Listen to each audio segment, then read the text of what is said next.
pour la suite du concile de Jérusalem qui a eu lieu vers l'année 49. Je me suis trompée.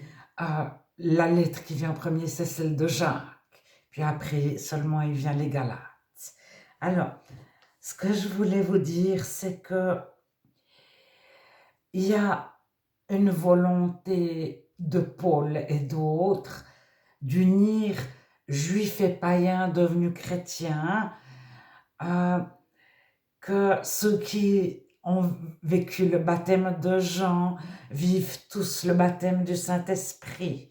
Mais il va rester deux camps dans l'histoire. Dans les faits, il y aura les cathares qui suivent l'Esprit. Ils n'ont aucun rituel, ils n'ont pas de baptême d'eau. Ils ont que le baptême du Saint-Esprit.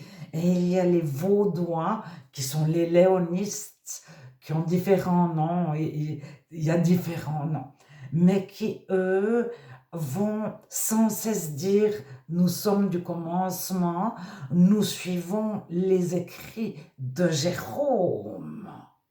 Et c'est eux qui vont mettre en avant les pères de l'Église pour dire voilà sur quoi nous nous basons, sur tels écrits. Et les catholiques, la religion universelle va reprendre pour son compte les croyances, les écrits que les Vaudois leur présentent. Alors, je vous ai parlé de la transfiguration que Jésus prend avec lui, Pierre, Jacques et Jean. C'est de les trois synoptiques, donc de les trois évangiles qui ne sont pas l'évangile de Jean, Matthieu, Marc, Luc. De les trois synoptiques, il y a la transfiguration et Pierre, Jacques et Jean rencontrent Moïse et Élie. Moïse, c'est la loi. Élie, c'est l'esprit. La loi, c'est l'écrit, c'est la Torah. Et Élie, c'est l'esprit. Et on voit clairement qu'il y a deux sortes de juifs. Il y a ceux qui accueillent Jésus et il y a ceux qui sont près de la lettre. Et Jésus leur dira, il est écrit, il est écrit. Vous dites qu'il est écrit, mais moi je vous dis, il est écrit tout le temps. Mais à certains juifs, il ne dira pas, il est écrit, du tout. Parce qu'ils ne suivaient pas les écrits. Ils n'avaient pas comme base de leur croyance les écrits.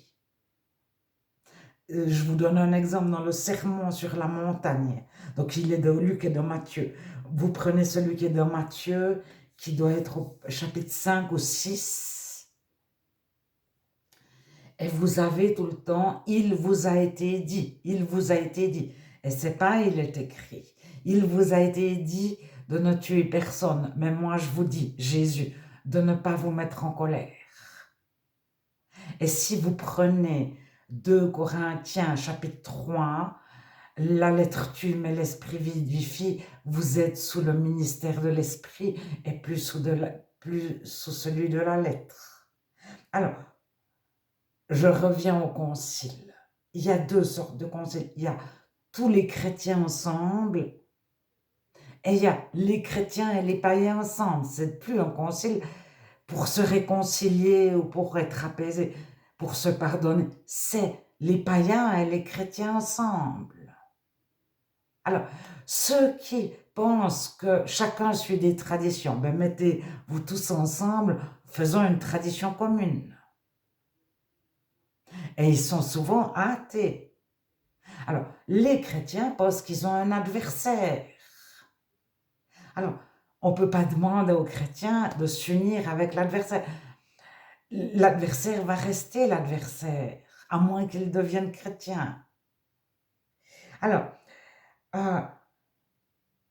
Pierre, au début de l'Église, son groupe, mais Pierre en particulier, il a essayé d'être juif avec les juifs et d'être païen avec les païens, devenus chrétiens avec les juifs devenus chrétiens et les non-juifs devenus chrétiens.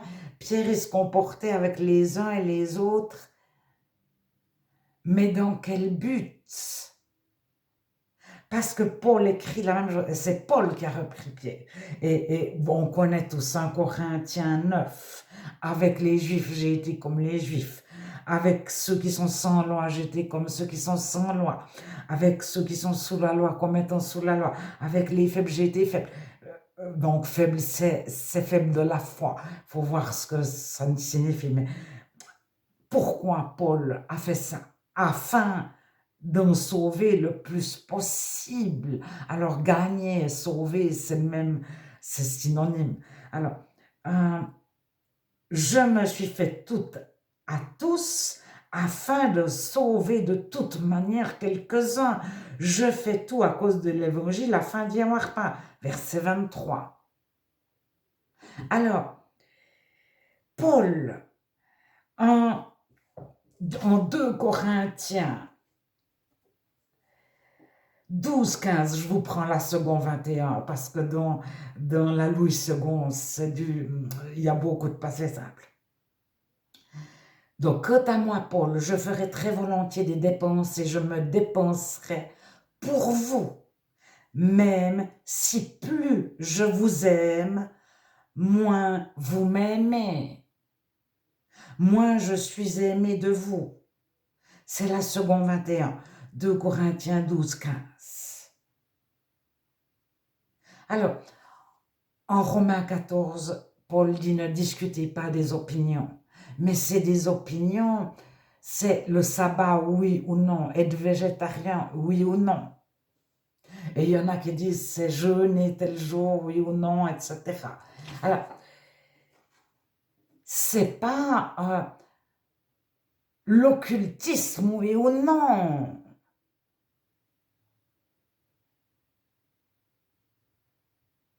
On n'est pas, c'est-à-dire on souhaite que les personnes qui pratiquent de l'occultisme deviennent chrétiennes, on n'est pas leur ennemi, mais on ne peut pas faire un concile pour avoir le même, et puis dire en plus qu'on a le même Dieu, etc.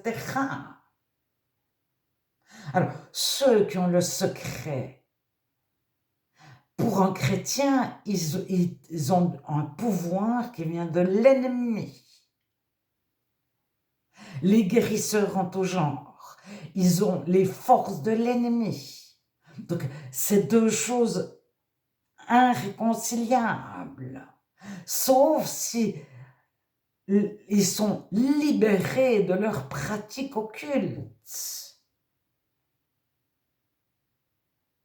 Alors, tous ces braves gens diront que quand ils prient pour ceux qui ont mal à la tête, après ils ont mal à la tête, etc. Et puis, les personnes qui vont chez un guérisseur en tout genre, ils y retournent, ils y retournent, ils y retournent.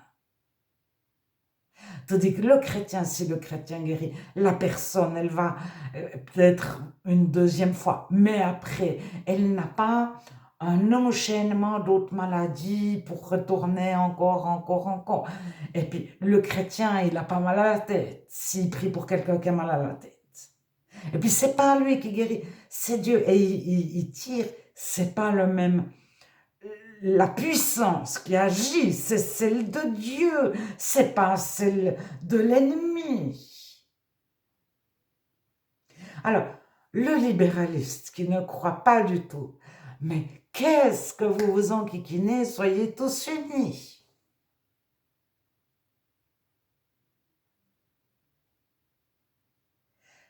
Et alors, à un moment donné, si on écrase, ça s'appelle écraser, ça veut dire si on ne relève pas différentes choses avec lesquelles on n'est pas tout à fait en accord. C'est pour le bien de l'autre, le salut de l'autre, c'est je me déposerai pour vous, même si plus je vous aime, moins vous m'aimez. Et c'est pas faire le grand écart pour tirer la couverture à soi, pour avoir un camp plus fort. On ne s'unit pas pour être fort. On s'unit parce qu'on pardonne, parce qu'on aime, parce que plus on vous aime, même si vous m'aimez moins, ben, ça fait rien. Mais on ne s'unit pas pour unir nos forces. Les forces viennent de Dieu. Alors, Pierre, je ne sais pas si, je ne veux pas critiquer Pierre, mais Paul l'a repris en lui disant, tu manges à tous les râteliers, tu es dans tous les camps. Et puis après, on lit que Paul dit, je me fais tout à tous. Mais Paul, il a le but de sauver chacun. Alors, ce que je vous dis, c'est de Galates 2. Je vous invite à lire le chapitre 2 en entier de l'Épître aux Galates. Alors, Pierre, il était juif avec les juifs et païen avec les païens. Il prenait les coutumes juives avec les juifs devenus chrétiens ou avec les juifs auxquels il annonçait l'évangile, je ne sais pas. Et avec les païens, alors, à un moment donné, c'est pas ce qu'on veut, c'est la motivation qu'on est derrière. Tout est pur pour celui qui est pur. Tout est souillé pour celui qui est souillé. Donc celui qui n'a pas le Saint-Esprit, il peut faire des tas de choses. Il n'a pas le Saint-Esprit, même s'il fait tout ce qu'il faudrait. Tout ce qu'un chrétien fait.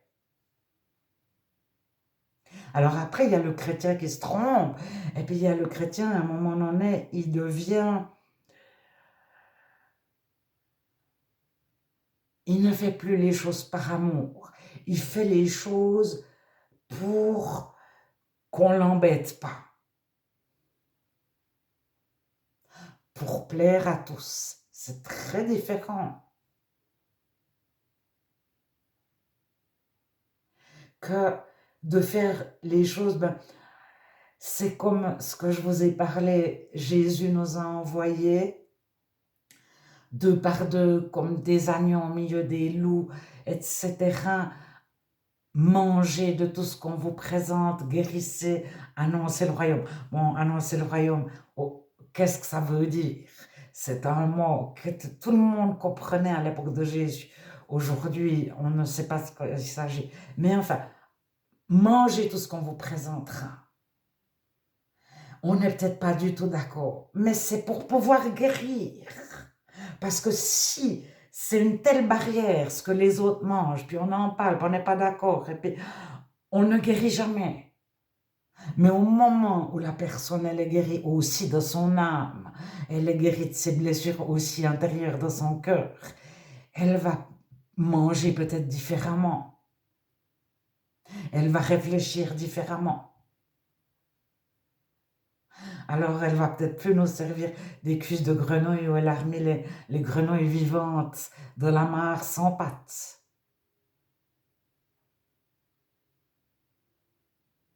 Alors, on peut lui dire non, oui, d'accord, et puis point de... Mais si on y apporte la libération de Dieu de son vécu, elle reçoit la paix, le Saint-Esprit, l'amour, la bienveillance, la douceur, les forces de Dieu.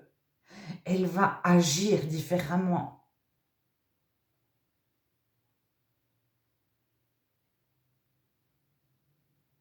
Alors, le but, c'est pas on est tous ensemble pour réunir nos forces.